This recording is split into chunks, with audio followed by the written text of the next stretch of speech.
बिस्मिल्लाहिर्रहमानिर्रहीम। अस्सलाम वालेकुम। आज जो हमारा टॉपिक है वो है एज प्रॉब्लम्स।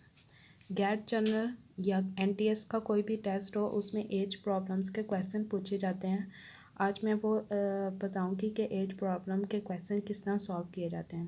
पहले हम टिप्स देख लेते हैं, ठीक है, फिर हम लोग क्वेश्चन उसके मुताबिक सॉल्व करेंगे।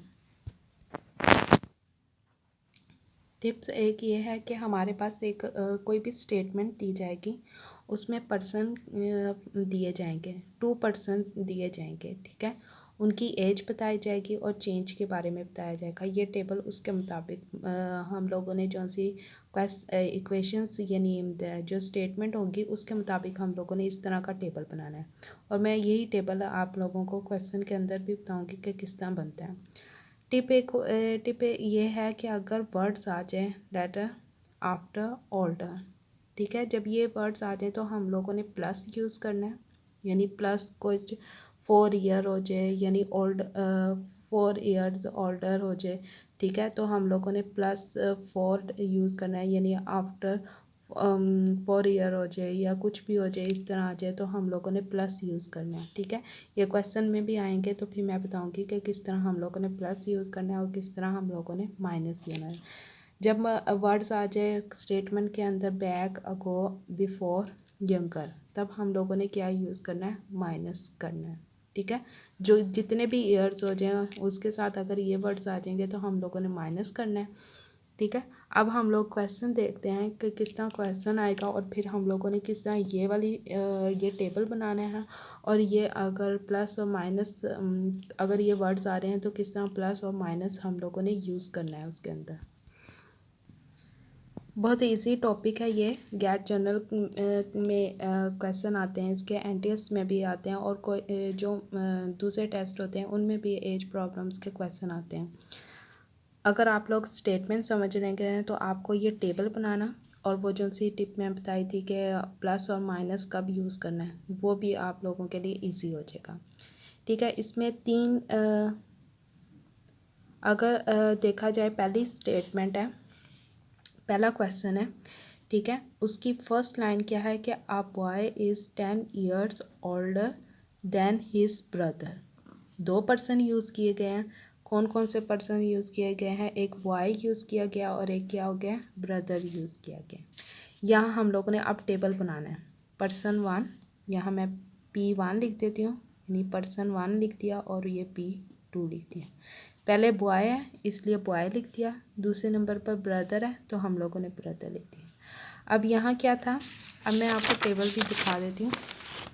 देखें, पर्सन 1 पर्सन 2 लिखा दिया। अब क्या है, एज नाउ, यानी एज क्या थी उन लोगों की उस पर वो लिखनी है। अब एज यहाँ लिखनी है। अब यहाँ क्या आ गया है, अब यहाँ देखो फर्स्ट लाइन में ओल्डर देन आ गया, ठीक है, ये वर्ड आ गया। अब मैंने ये क्या कहा है कि जब ओल्डर का वर्ड आएगा तो हम लोगों ने क्या यूज़ करना है, प्लस यूज़ करना है। अगर आफ्टर का आता है, लेटर का आता है तो हम लोगों ने प्लस यूज़ करना है। ओल्डर का आया है तो हम लोगों ने क्या यूज़ करना है, प्लस का हम लोगों ने सिंबल यूज़ करना है।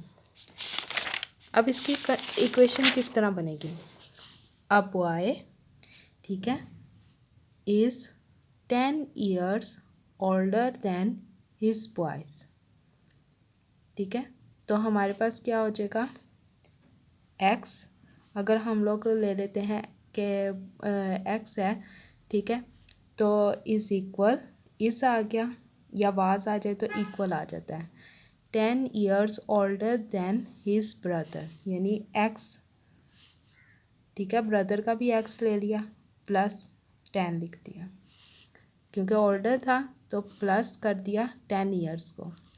एक्स इज़ इक्वल, यानी जो भी अगर दोनों पर्सन हों तो उनको एक ही वेरिएबल यूज़ करना है, ठीक है, क्या है, 2 पर्सन हो तो एक ही वेरिएबल यूज़ करना है। X is equal x plus 10, क्योंकि इक्वल के बाद वाली कंडीशन में 10 ईयर्स और 10 ईयर्स जो सा हो रहा है वो ऐड हो रहा है, ठीक है। अब ये किस तरह लिखना है कि पर्सन 1 की जगह हम लोगों ने एक्स प्लस 10 लिखना है और ब्रदर की जगह एक्स लिखना है, ठीक है, क्योंकि बॉय इज़ इक्वल, यानी बॉय जो सा है वो इक्वल है 10 years older than his brother के, ठीक है। तो ये जो सी कंडीशन होगी ये किसके लिए होगी, बॉय के लिए हो जाएगी, ठीक है। और ये जो सी कंडीशन क्या हो जाएगी, ब्रदर के लिए हो जाएगी। ये हम लोगों ने लिख दिया, ठीक है। आगे नेक्स्ट स्टेटमेंट क्या है कि इन 4 ईयर्स, अब इसमें कुछ भी नहीं है, ओल्डर यानी लेटर आफ्टर यंगर, इस तरह का कुछ वर्ड्स नहीं है। इन 4 ईयर्स तो हम लोगों ने 4 लिखना है और प्लस लगा देना है। अगर कुछ और वर्ड्स होता है तो हम लोग माइनस लगाते, जब वो 4-5 वर्ड्स जो से टिप में बताया हैं अगर वो होते तो हम लोग यहाँ प्लस लगाते या फिर माइनस है। इधर यहाँ सिर्फ है कि इन 4 ईयर्स, तो हम लोगों ने प्लस लगा दिया। अब ये हमारी स्टेटमेंट अभी यहाँ इतनी कंप्लीट किया, आगे जो सी होगी वो हम लोग फाइंड करेंगे। पहले क्या करना है कि पहले की हम लोगों ने स्टेटमेंट एज लिखनी है, ठीक है। फिर चेंजेस क्या हुआ थी, क्योंकि चेंज हो रहा है ना, फिर in 4 years he will be twice as old as his brother, यानी चेंज हो गया, यहाँ से चेंज होगी पहली। तो +4 इसमें भी ऐड करो और इसमें भी ऐड करो, ये कंडीशन आ गई। आगे क्या है कि he will be twice as old as his brother, ठीक है, कि वो जो सा बॉय था वो 2 ईयर्स बड़ा है, ओल्ड है एज हिज ब्रदर से, ठीक है। तो हम लोगों ने बॉय इज इक्वल ट्विस, यानी ट्विस है तो 2 आ जाएगा, ट्विस्ट है तो इसका मतलब है 2 आ जाएगा। फिर हमारे पास क्या है, ब्रदर की आ गई। बॉय की कंडीशन क्या है, अब यहाँ से टेबल में से लेनी है। बॉय की कंडीशन क्या है कि x+14, क्योंकि बॉय के सामने जो वैल्यू है वो क्या है, x+14 है, और ब्रदर के सामने जो उनकी वैल्यू है x+4। इक्वेशन बनानी है, x की वैल्यू फाइंड कर ली, ये x की वैल्यू आ गई। x की वैल्यू क्या है, ब्रदर की है, ठीक है, ये क्या है, ब्रदर है। फिर हम लोगों को क्या चाहिए था, find the present age of each, यानी उसकी प्रेजेंट एज बतानी थी, दोनों की प्रेजेंट एज। ब्रदर की तो निकल आई, बॉय की क्या थी, बॉय की क्या थी, इसमें से लेनी है। बॉय की क्या है, x+10, तो x हमारे पास क्या है 6 + 10 = 16, ठीक है। ब्रदर की भी निकल आई और बॉय की भी निकल आई। अब एक और एग्जांपल देखते हैं, ठीक है। फिर मैं आप लोगों को बस स्टेटमेंट बताऊंगी कि किस तरह स्टेटमेंट बनानी है, बाकी आगे इसी तरह ही स्टेप किए जाएंगे। The sum of the present ages of a mother and daughter is 63। कितने पर्सन यूज़ किए गए हैं, मदर और डॉटर 2 पर्सन यूज़ किए गए हैं। टेबल बना लें, एक मदर का और एक क्या है, डॉटर का, ठीक है। अब उन्होंने कहा है कि दोनों की जो सी एज है वो है 63, दोनों की एज मिला के वो क्या हो जाएगी 63 है। दोनों की एज जो सी है वो प्लस करेंगे वो क्या होगी 63। तो अगर मैं इसको ले लेती हूँ, यहाँ सम कर रहे हैं तो x+y ले लें। फॉर एग्जांपल x+y = 63, ठीक है। तो एक की वैल्यू इधर रख देंगे, दूसरी की वैल्यू अगर मैं वहाँ ले जाती हूँ x = 633 - y, ठीक है। अब ये किसकी एज हो जाएगी, अगर मैं x को मदर ले लेती हूँ, y को मैं क्या ले लेती हूँ, डॉटर ले लेती हूँ, ठीक है। तो हमारे पास मदर क्या हो जाएगी, ये वाली कंडीशन हो जाएगी, और हमारे पास डॉटर क्या हो जाएगी, ये कंडीशन हो जाएगी। तो मैंने यही लिखा है, मदर हमारे पास क्या आ जाएगा, x आ जाएगा, और डॉटर क्या हो जाएगा 63 - x। वेरिएबल एक ही यूज़ करना है, यहाँ मैंने 2 यूज़ कर दिए हैं, वेरिएबल आप लोगों ने एक ही यूज़ करना है, ठीक है।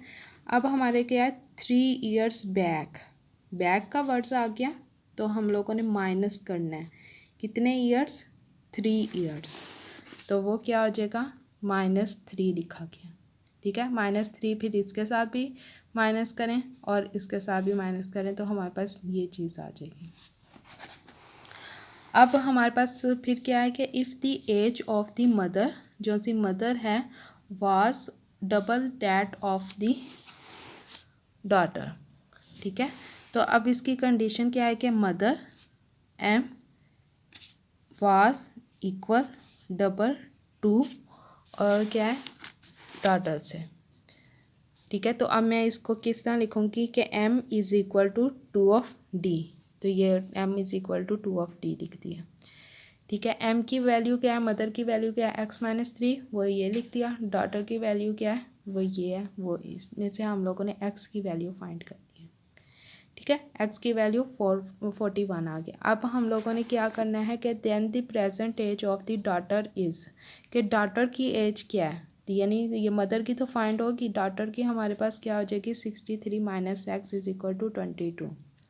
ठीक है, अभी हम लोगों ने x की वैल्यू निकालनी है, वो हम लोगों ने इसके अंदर पुट करनी है, ये वाली इसमें नहीं पुट करनी। ये जो सी कंडीशन होती है जब दूसरी थर्ड यानी दूसरी कंडीशन चेंजेस के बाद जो सी कंडीशन लिखी जाती है ना, उसके अंदर पुट करते हैं। ठीक है, जब किसी की वैल्यू फाइंड कर लेते हैं ना, तो वो हम लोगों ने यहाँ फाइंड करनी होती है, इसकी वैल्यू फाइंड करनी होती है। जिस तरह यहाँ है कि 10 ईयर्स अगो, अब सिर्फ मैं स्टेटमेंट इक्वेशन बनाना सिखाऊंगी, बाकी आगे आप लोग खुद सॉल्व कर लेना। 10 years ago a father was 7 times as old as his son. ठीक है, 10 ईयर्स अगो, तो हमारे पास क्या हो जाएगा, अगो आ गया तो माइनस। ठीक है, क्योंकि मैंने यहाँ बताया था कि जब ये वर्ड्स आ